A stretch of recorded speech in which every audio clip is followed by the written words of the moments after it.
Welcome back to the deep dive. Today we are strapping ourselves in for a pretty high altitude, deep focus look at philosophical methodology. Not the easiest topic, right? Not at all. We aren't just tracing a timeline of ideas, we're actually pulling back the curtain on the very toolkit historians and critics use to dissect the past. And we're using that toolkit, that map, to navigate the famously difficult, sometimes just explosive terrain of Friedrich Nietzsche. It feels like a crucial mission, because when you approach a thinker whose prose is so deliberately compressed and, aphoristic. And often inflammatory. Right. The traditional reading methods, the ones that demand this kind of neat internal system, they just fail, don't they? And they completely fall apart. And Nietzsche knew this. He basically embraced this difficulty for anyone who would come after him. I remember that quote you shared with us before we started. It's almost like a defiant declaration of intellectual independence from him. It really is. He says, the chance of giving a precise answer to the question, which books did an author use, is, well, it's pretty slim when that author is superior to their sources. Superior to their sources. So he's saying a great mind uses its sources at their good pleasure and with entire freedom. Exactly. Pouring everything into a new form, stamped with their own personality. It's not a synthesis of ideas. He's not just mixing things together. It's a transmutation. Wow. So he's not just critiquing the history of philosophy. He's essentially digesting it, breaking it down, and then forging a new weapon out of the scraps. It's a perfect way to put it. It sounds less like quiet academic scholarship. And more like high-stakes intellectual combat. That's the perfect analogy. Yeah. And if we accept that challenge, we have to acknowledge that interpreting his work means doing more than just reading the words on the page. We have to become, intellectual detectives. Reconstructing the dialogue he deliberately left out. Precisely. Okay, so what's our mission for this deep dive? We're essentially looking for the secret map to understanding how Nietzsche actually built his philosophy. How we learned, how we adapted, and how we fought with the entire history of thought. So we're going to present two crucial taxonomies. First, the whole landscape of methods available to the historian of philosophy. The toolkit, basically. And second, the specific, typified ways Nietzsche actually related to the materials he consumed. We want to move beyond just chronology or simple influence. We want to capture the sheer intellectual strategy of the man. And we want to show you, the listener, how in Nietzsche's case, all this detective work, what we call source study, isn't just some academic box-ticking exercise. It's the only viable path to filling in those critical gaps in his arguments and really getting to grips with his profound and often difficult substantive commitments. It's the key that unlocks the whole thing. All right, let's jump straight into it then. Our first big section, the landscape of philosophical historiography. This is that first taxonomy, the different styles or methods we use when we engage with the philosophical past. And before we start listing them out, I think it's really important to say that these are often ideal types. Or even caricatures, right? Yeah, exactly. Conceptual caricatures. In practice, most great historians, they improvise, they hybridize these methods. That feels like a crucial starting point. These aren't rigid procedures you just follow step by step. They're more like philosophical orientations. Different ways of dealing with a discipline where its entire history is kind of contained within its current practice. That's what makes philosophy so unique. What do you mean by that? Well, unlike natural science, where old theories are mostly just discarded, we don't really study phlogiston theory anymore, old philosophical problems often retain all their tension. So Plato's questions are still, in some sense, our questions. Absolutely. And this gives rise to a permanent negotiation. The image of the past, the text itself, is fixed, but our present perspective is constantly interrogating and reshaping what we inherit from that past. And this negotiation is beautifully captured by these two fundamental, sort of opposing poles of historical interpretation, antiquarianism versus presentism. They're almost always set up in opposition. The antiquarian method strives for what it calls perfect historical justice. Okay, what does that mean in practice? It means the interpreter aims to interpret the past strictly on its own terms, meticulously reconstructing the author's original context, their lexicon, their intent. So the ideal for the antiquarian is to be so historically accurate that you virtually eliminate your own modern biases. Right. The antiquarian wants to be a fly on the wall in 18th century Königsberg, reading Kant's first critique, with only the knowledge that would have been available to an educated reader in 1781. The goal is total purification from anachronism. Precisely. They value reconstruction above absolutely everything else. And the presentist is the complete opposite. The complete opposite. The presentist is driven by contemporary, conceptual, and practical urgencies. The past is only valuable if it serves the needs of the now. So they're looking for a rational reconstruction, translating the past into our current language, using our contemporary tools to see what value or insight it holds for our current intellectual problems. Yeah, the presentist is basically dragging Kant into a modern university seminar room to argue with the latest analytic philosophers. They're less concerned with what Kant thought he was doing. And much more concerned with what his arguments can do for us today. I see. And the source material highlights that both of these extremes are really just limiting cases. They are, and they're both entirely praiseworthy endeavors in their own right. But the healthy practice of historiography, of doing history of philosophy, involves this tense, conscious negotiation between that fixed image of the past, the antiquarian ideal, and the urgent perspective of the present, which is the presentist ideal. Okay, so with that tension in mind, let's break down the 4 specific methods that kind of live within it, starting with method 1, the structural approach. It's often called immanent reading. And this approach starts with a massive, absolutely foundational assumption about philosophy itself. Which is? The core assumption is that philosophical reflection possesses absolute autonomy. It posits that a work of philosophy establishes a self-referential, discursive universe governed solely by its own internal rules of logic and reason. So the structuralist goal is to reconstruct the internal order of reasons. They suspend judgment on everything external. It doesn't matter if the philosopher was dealing with a tyrannical government, or if his scientific data was fundamentally wrong, or, what the common sense of the time dictated. None of it matters. The text stands alone as an artifact of pure reason. They treat concepts sub specie eternitatis under the aspect of eternity. Yes, and this method was historically crucial. You have to remember, it provided a necessary antidote to all those reductive contextualist approaches that often reduced philosophy to a mere symptom of external factors. Like explaining Hegel's phenomenology simply as a function of the rise of the Prussian state, for example. Exactly. The structural approach protects the rigor and the internal logic of the philosophical argument itself. It takes the ideas seriously as ideas. But this act of sequestrating the work from history, it just sounds profoundly idealistic. I mean, maybe even impossible. We know language itself is historical. It is deeply problematic. The critiques are weighty. First, it relies on a hyper-idealized concept of a work that you seldom meet in reality. No product written in natural language, which relies on contextually varying rules, can entirely satisfy the criteria of a purely self-referential system. And what's the second critique? If you suppress historical time in favor of logical time, the works paradoxically don't really have a history. They become these fixed, static entities outside of time.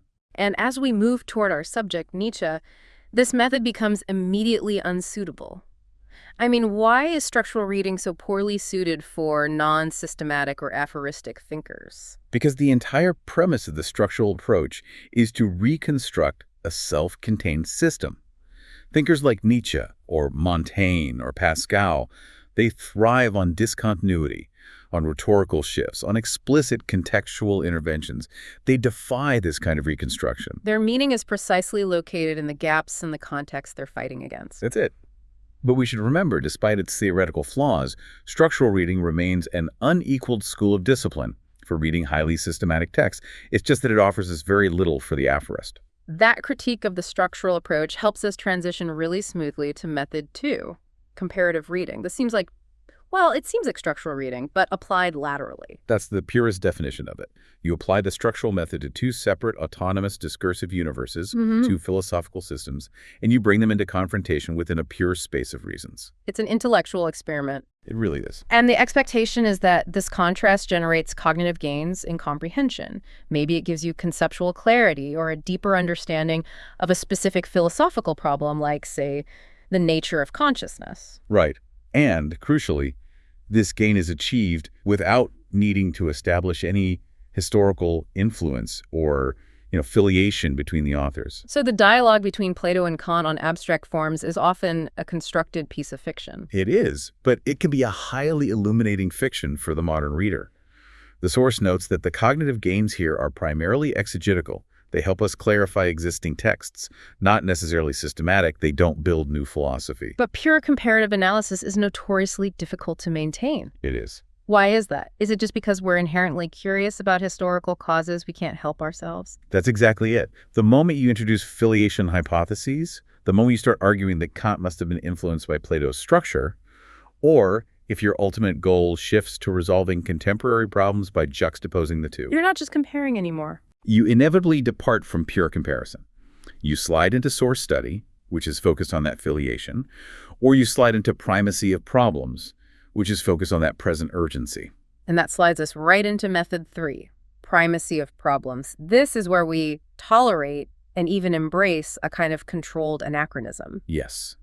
The recourse to history is justified only if it helps resolve philosophical questions that are relevant now, thereby enlarging our understanding of concepts. The presentist spirit totally dominates this method.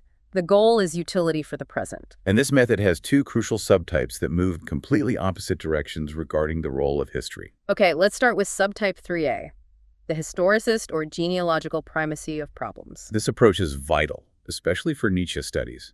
It recognizes that our categories, even seemingly eternal concepts like truth or the will, have historical density. They aren't timeless forms. They're abstract entities that were solidified and diffused at a specific time for a specific purpose. Exactly.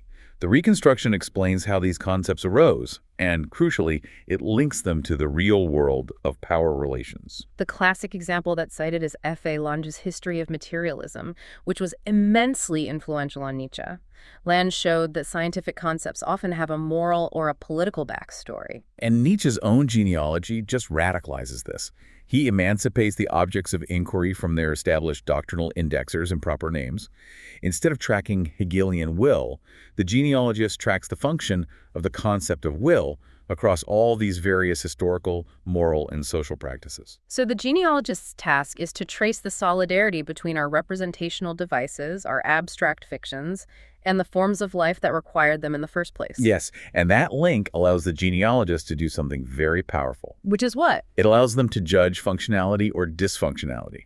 By associating concepts with social and institutional practices, the genealogist can ask, does this concept still serve the purpose it was created for? Does it serve a useful form of life? It's a powerful method that shifts the focus from just logical consistency to historical consequence. It's a game changer. Now let's flip that coin to subtype 3B, the ahistorical or anti-historicist primacy of problems. This approach views philosophical problems and concepts as, separate or ahistorical, basically timeless. This is the bold, uninhibited approach. It treats historical authors as contemporary interlocutors without needing any context whatsoever. This was characteristic of what we might call the heroic phase of analytic philosophy, right? Where modern conceptual tools were projected onto the past to clarify and often implicitly critique what they saw as less nuanced original formulations. Right. But the major risk, as the source notes, is narcissistic mirroring. What's that? It's when we only look back to find confirmation for our own conceptual superiority, or to find a simple, inept predecessor. If that's all we're doing, the intellectual return is zero. We're just validating our current biases. So the only robust philosophical justification for this high degree of anachronism is when the past truly captures a concept more correctly, or when it genuinely challenges our current consensus. Exactly. This is the spirit of Nietzsche's extemporaneity. The willingness to be challenged by a concept that appears outside the flow of time, demanding an immediate response, regardless of its original context. It requires a certain intellectual humility, which often conflicts with the arrogance sometimes associated with that anti-historicist sentiment. This exhaustive tour brings us to our last one, Method 4, contextualist approaches. And this fundamentally shifts the focus away from the self-contained text and toward the external factors surrounding its creation. Yes, the meaning of a philosophical statement is explained by returning to the space of causes. This is the historical method in its broadest sense. And subtype 4A is broad contextualism. This seeks to explain authorial intentions via external engagements, the political climate, economic status, social morality. And this is where the dreaded risk of reductionism comes up, right? Exactly. Psychologism, sociologism, where the philosophical argument is dismissed merely as a symptom of a psychological trauma or a social class struggle. Which is exactly what the structuralists were afraid of. Yeah. However, the source outlines a non-reductive approach here. The detour through causes is provisional. It's a diagnostic tool. Its main aim is to counteract the self-understanding biases of the author. So you analyze the political or social conditions that made the argument necessary, but you eventually return to the space of reasons to explain the author's intentional behavior. You don't dismiss the philosophy, you just use the context to better understand why the author felt compelled to argue that way. And we see this in certain non-reductive genealogies, including Nietzsche's later work. Okay, so the historical context explains the necessity of the concept, but it doesn't annul its reasoned structure. Precisely. And this refinement leads us directly to our most relevant method for today. Subtype 4b, intellectual contextualism and source study. So the focus narrows again. We're reconstructing the immediate intellectual context, the specific language games, or the very context of utterance that the author was participating in. And we can distinguish here between two levels of focus. There's what we could call epoch panels, exemplified by certain schools that reconstruct broad intellectual environments. In this type of work, the singularities of the individual author often dissolve into larger shared discursive formations. It's the big picture of the era. Exactly. But source study is the opposite of dissolving that singularity. It intensely focuses on identifying the specific materials, the actual books, journals, and notes used by individual authors like Nietzsche. This is the real detective work we need. And this kind of source study requires commitments that are far more robust than simple textual exegesis. We have to make three types of historiographical judgments. First, we need evidence regarding the precise relationship. Was it a simple filial influence, a creative appropriation, a total misunderstanding, a false understanding, or was it an intentional falsification? Second, judgments of intentionality. We have to explain the genesis of the text, not causally, but intentionally. Why did Nietzsche mobilize this obscure argument from Düring right here? What was his purpose? And third, material evidence. We need to know what was read, when it was read, in which edition, what marks he made in the margins, and the fidelity of the subsequent incorporation into his own work. Source study provides the grounds to truly test the traditional judgment of an author. So you can ask, does their contribution really stand out from the intellectual environment as fecund learning, or does it merely echo the common background noise of the time? That is the ultimate test. Okay, let's unpack this. We've mapped the entire terrain. We understand all the methodologies from the structuralist to the contextualist. Now we come to the core argument. Given all those choices, why is source study, with its meticulous detective work, particularly promising? In fact, why is it necessary for Nietzsche's work? Why can't we just read him as a standalone genius? Exactly. Because Nietzsche's philosophy is structurally designed to frustrate structural reading. There are two specific substantive areas of his work that demand we look outwards, into the sources, to understand the argument's movement. The first reason has to do with his writing style. The enthymematic structure. Nietzsche was aiming for extreme concision, driven by a powerful stylistic ideal. He writes in this hybrid form of essay and aphorism. The core characteristic here is the enthymema, a structure that systematically omits a significant part of the reflection. And crucially, it omits the dialectical context. Yes. So he presents the conclusion, or maybe the critique, without showing the complex intellectual interaction that led him there. He doesn't cite the specific argument by F.A. Lange that he's riffing on. He just states his conclusion as if it were an independent discovery. And the omission creates two major problems for the reader. It does. First, it makes assessing the argument's logical solidity incredibly difficult. And second, because the premise is missing, the target he's reacting to, it sometimes generates radical uncertainty about the thesis he's actually defending. And this is why Nietzsche is so often accused of being inconsistent. The reader is missing the context required to understand his argumentative behavior. And source study is the crucial tool to fill in those lacunae. It acts as the necessary historical supplement. By reconstructing the specific sources Nietzsche's reacting to, the thesis he's refusing, the concept he's reformulating, or the premise he's accepting from some minor thinker, the interpreter can defend his thought in motion from those accusations of incoherence. It gives his aphorisms the dialectical weight they require. Exactly. The second area is much deeper and relates to his actual philosophical project. Let's start with commitment A, ethical perfectionism. Nietzsche was emphatically a militant philosopher. His philosophical output was not contemplative, it was interventionist. His goal was to create optimal conditions for the cultivation of exceptional, creative individuals, the higher men. This is a goal of cultural utility, not just abstract truth. Precisely. And this means he deals with arguments instrumentally. He calculates their potential implications in the world of culture, in terms of human cultivation, rather than focusing solely on their abstract truth value. So if a beautiful lie is culturally more conducive to the creation of a great individual than an ugly truth, He will prioritize the lie. if he is being strategic in deploying arguments, calculating their cultural effect, then judging his intent becomes unavoidable for the interpreter. The structuralist suspension of judgment on external intent just breaks down entirely here. It does. We have to ask, why is he deploying this particular critique of morality now? What effect is this meant to have on the reader's soul or on the dominant culture? Source study, by identifying the specific opponent and the available tools, allows us to infer the strategy behind the intervention. And this ties directly into Commitment B, which is a truly revolutionary concept, descriptive fictionalism. Let's spend a moment defining this because it's a global theory of error that grants him enormous interpretive license. Descriptive fictionalism is Nietzsche's profound commitment to the idea that our linguistic and conceptual structures are entirely fictional. We, as humans, live in a chaotic reality, continuous flow, a sea of perpetual becoming, but we can't operate in chaos. So we invent abstract entities, unitarian concepts, discrete objects, self-identical subjects, stable truths. We impose these fictions onto reality to make it administrable.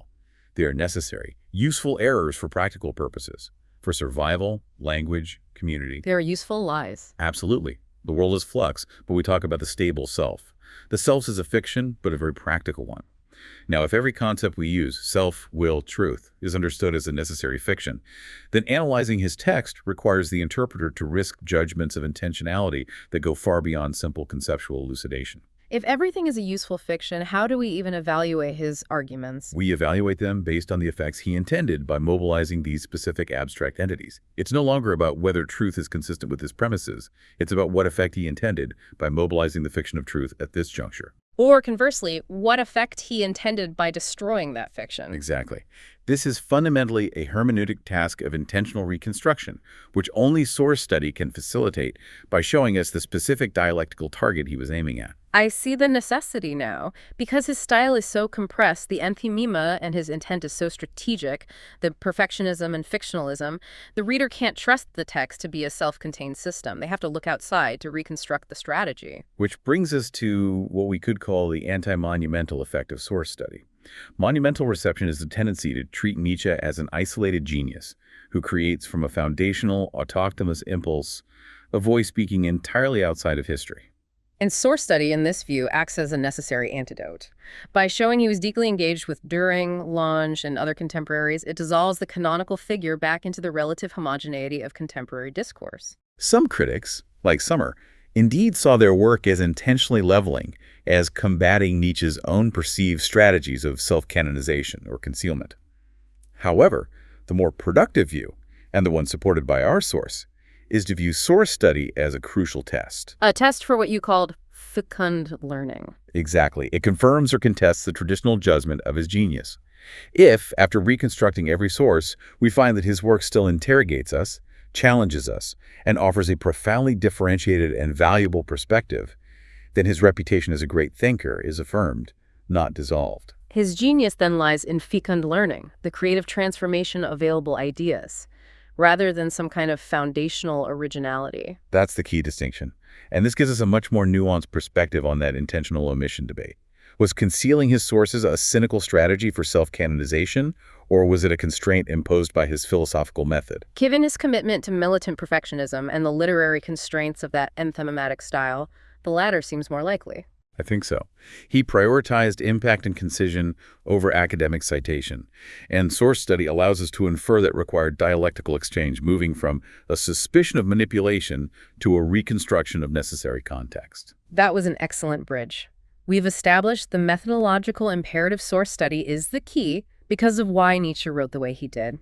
Now, let's transition into the application. This is where it gets really interesting. We're going to classify his specific, typified relationships with philosophical traditions. We're moving from the why of the method to the how of the habit. And to set the stage for that, we have to contextualize Nietzsche's library and his reading habits. We need to dispel the image of the solitary genius primarily debating Plato and Kant in his study. The source data on his personal library is just astonishing. Books of philosophy were actually a minority in his vast personal collection. A clear minority. The bulk of his avid reading concentrated on scientific literature, which was a broad category in the 19th century, It encompassed the humanities, cultural sciences, and critically, the natural sciences. And this is foundational. It supports his adherence to methodological naturalism. He believed a philosopher must be completely current with the scientific and anthropological debates of their era. But the gaps in his direct knowledge of modern classics are what's truly astonishing. Wait, hold on. You're saying Nietzsche, the man who tears down all of Western metaphysics and moral systems, didn't actually read Descartes, Leibniz, Spinoza, or the major Kantian critiques firsthand? It seems not. His knowledge of the foundational modern philosophical canon was often secondhand. It was mediated through secondary sources.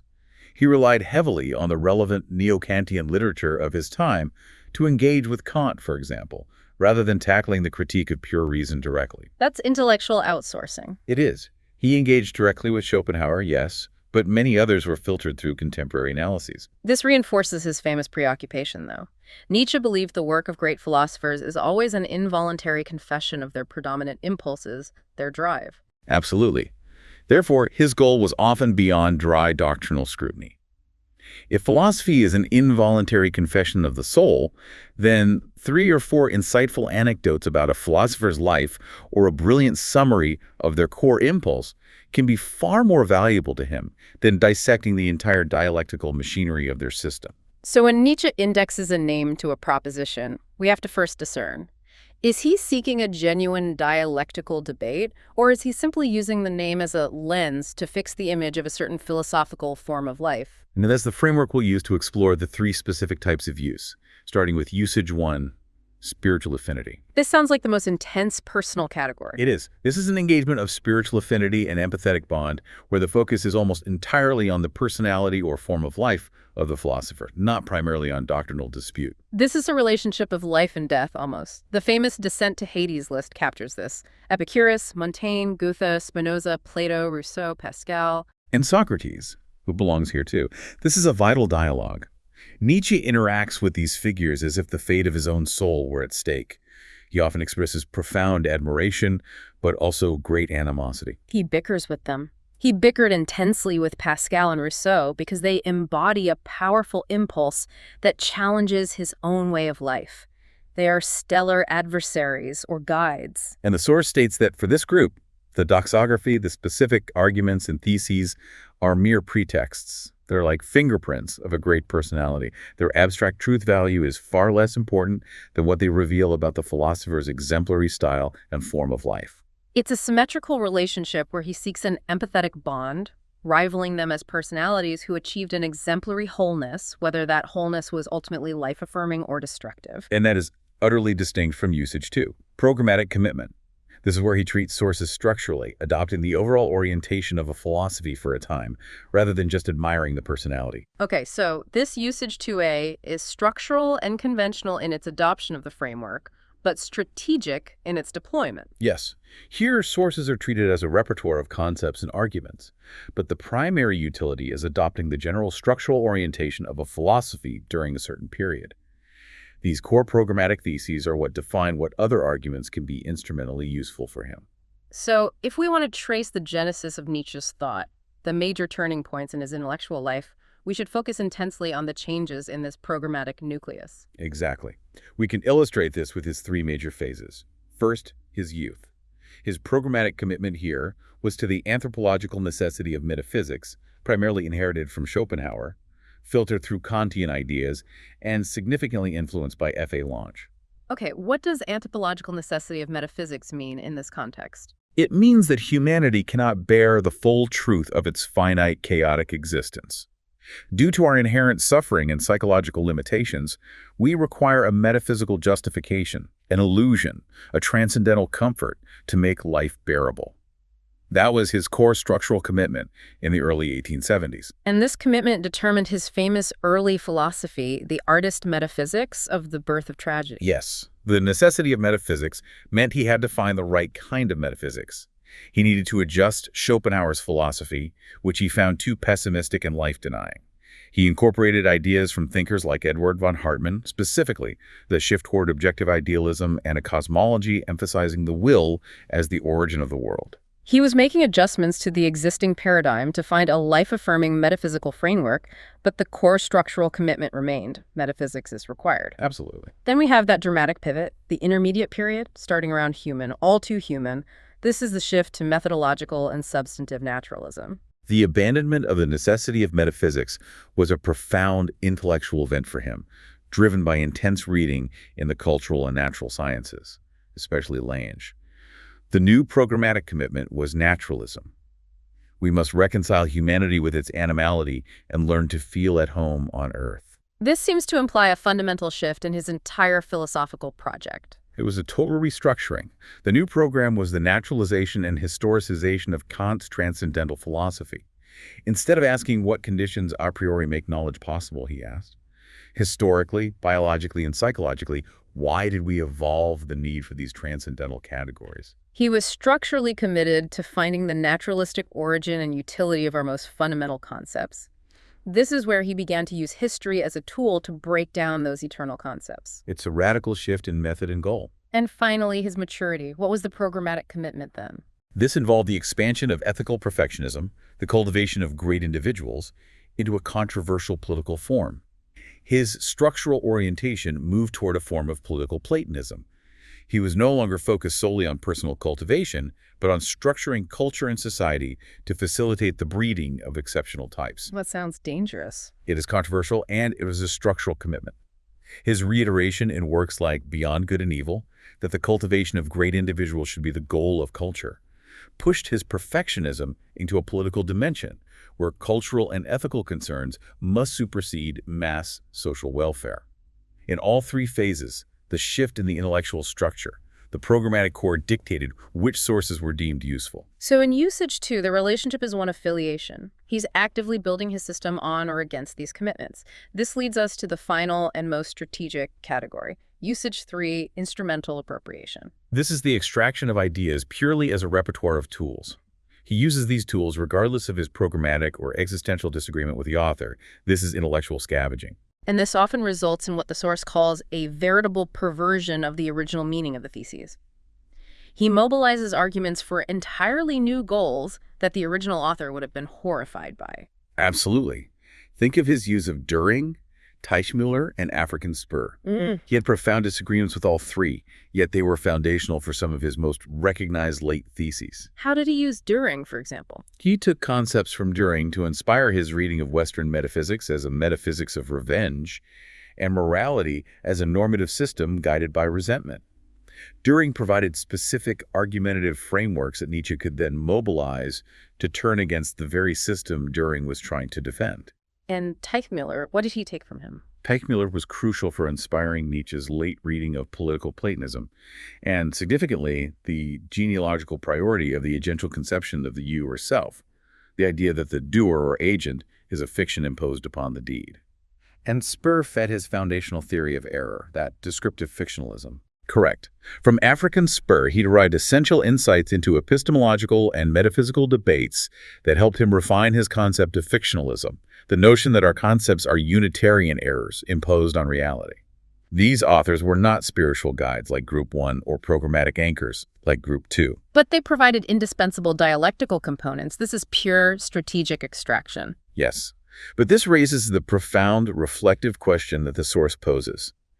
Given Nietzsche's belief that all concepts are fictions and tools, can abstract entities be fully instrumentalized? Can you truly pick up a concept, strip it of its history, and use it for any purpose? This is the key limit to his intellectual freedom, isn't it? It is, and Nietzsche's own experience suggests no. Abstract entities, theses, and arguments retain the memory of their previous uses. They're historically and ethically rooted, and that memory is incredibly difficult to erase. Let's elaborate on the example. In his youth, he tried to instrumentalize skeptical arguments. He wanted to use skepticism, the relativizing of theoretical endeavors, to promote aesthetic activity and life affirmation. But the skepticism failed to be fully instrumentalized. And the question is why? Because skeptical arguments, forged in their original context, were inherently tied to a powerful, deep-seated virtue, intellectual integrity. The commitment to rigor, to not accepting anything without sufficient evidence, imposed a reflective instability on Nietzsche's aesthetic project. He couldn't fully prioritize artistic illusion when the very arguments he used to support it carried the inherent value of honesty. There was a selective affinity. So the tool itself fought back. The inherited value embedded within the argument created a kind of bad conscience in Nietzsche, forcing him eventually to reject the aesthetic justification of existence and pivot toward that intermediate naturalistic phase. The argument's history constrained the master's freedom. That is a profound insight. Even the most strategic dialectician cannot entirely abolish the inherited values embedded within their philosophical tools. And tracing these inherent ties and limits, what we call the memory views, is the core work of genealogy, which ultimately became Nietzsche's dominant method. So, to synthesize the three usages, spiritual affinity is a symmetrical empathetic bond focused on the life form. Programmatic commitment is structural, defining the core orientation of his philosophy for a phase. And instrumental appropriation is strategic, often adversarial extraction of specific tools, which always risks activating the memory of those tools' previous ethical uses. This has been an incredibly detailed and, I think, very enlightening deep dive. We started by mapping the historiographical terrain from the detached antiquarian aiming for historical justice to the engaged contextualist demanding strategic explanation, and we pinpointed why source study is so essential for a thinker like Nietzsche. We saw that his literary style, the enthymema, his cultural goals, the perfectionism, and his view of truth fictionalism all require us to judge his intentions, not just his internal consistency. Reaffirming the value of this approach, source study is necessary for avoiding a merely narcissistic projection of our current views onto the past. It forces us to confront the text's actual dialectical context and fill in the premises Nietzsche deliberately omitted. It ensures our engagement with the past remains intellectually rigorous and cognitively productive. And we've established that he operated not as a solitary genius, but as a master strategist, a combatant who was fighting, learning, and systematically stealing from sources he often fiercely disagreed with. We've charted his intellectual journey through three distinct programmatic commitments, each demanding a different structural alignment, often based on mediated knowledge of the philosophical tradition. And this leads us directly to our final provocative thought for you to carry forward.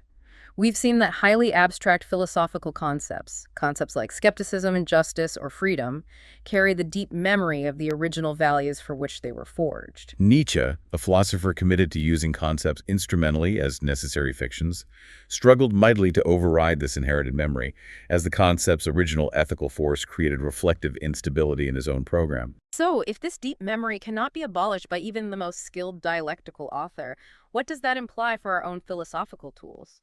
Are we truly free to repurpose our most fundamental ideas, the concepts that define our modern existence, for any instrumental purpose we choose, or are we always fundamentally constrained by the inherited values embedded within them?